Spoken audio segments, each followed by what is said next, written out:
Bună seara! Ce doriți? Nu știu!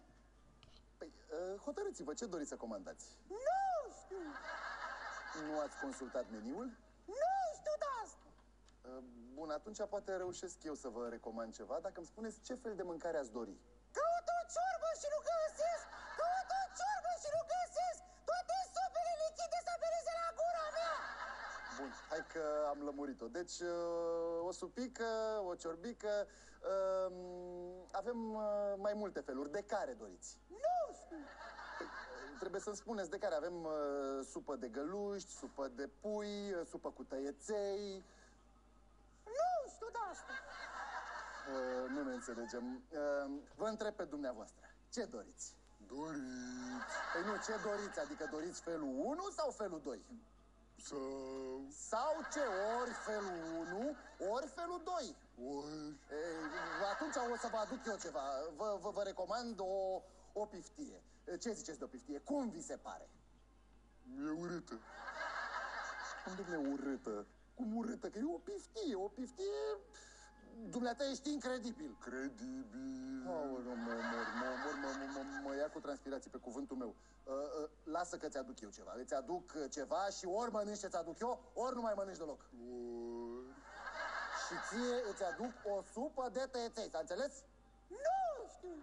Știi, nu știi, las că știu eu. Supă de tăieței. E cea mai bună supă din restaurantul nostru, s-a înțeles? Supă cu tăieței. Una. Dumneavoastră ce doriți? Nu știu. Doamne, mă ține bune cu nu știu ăsta, pe cuvântul meu, doamne, îmi sare țandăra. Dar, Nu știu, aia, dar nu știu. potolește-te, ce-i de țipe așa? Nu știu dacă vreau să mănânc sau nu, te rog frumos să-mi aduci o cafea. Da, mă iertați. Și de fapt, dacă mă gândesc, nici nu mănânc. O cafea, mulțumesc. O cafeluță. Și dumneavoastră ce să vă aduc? Clătite și apă plată. Perfect. Unde e toaleta? Nu știu! Cum, Dorele, nu știu unde e toaleta? N-ai zis că ai mai fost aici? Nu știu! Cum, Dorele, unde ai făcut pipi? Nu știu de asta!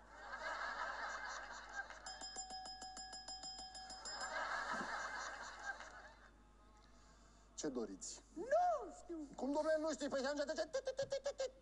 Caut o toaletă și nu găsesc! Caut o toaletă și nu găsesc! Toate podele și WC-urile să fie la mine! Bun, am înțeles. Deci aveți nevoie de toaletă. Aveți o toaletă acolo, în dreapta. Dar acum este aglomerație. E un pic aglomerat. E urgent? Nu știu!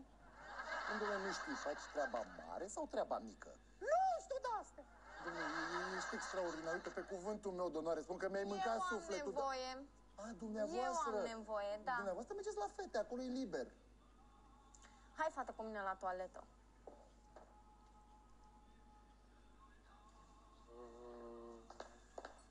Ai văzut ce figuri au plecat? Ai văzut ce figuri au plecat? Cred că în seara asta!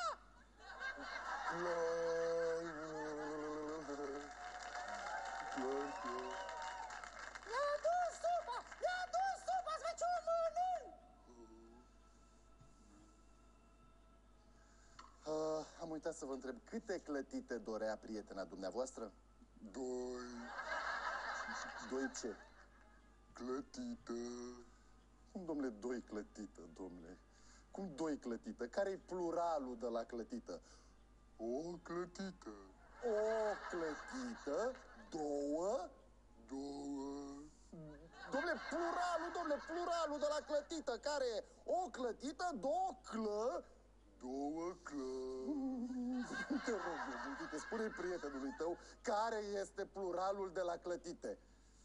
Caut tăiței în supă și nu găsesc! Caut tăiței în supă și nu găsesc! Toți tăiței și pastele fainoase să fie lingura mea! Dom'le, e incredibil. Voi mă exasperați, dom'le.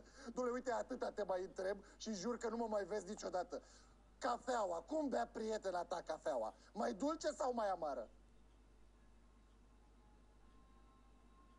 Nu știu! Dom'le, ești incredibil, dom'le. Cum nu știi, dom'le? O bea mai dulce sau mai amară? Nu știu de asta! Că nebunesc.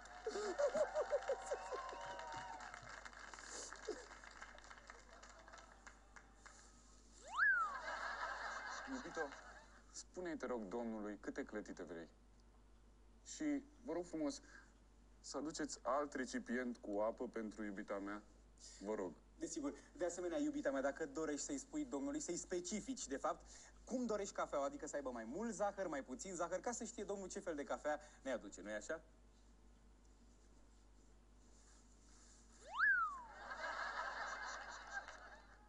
Voi vreți să mă nebuniți?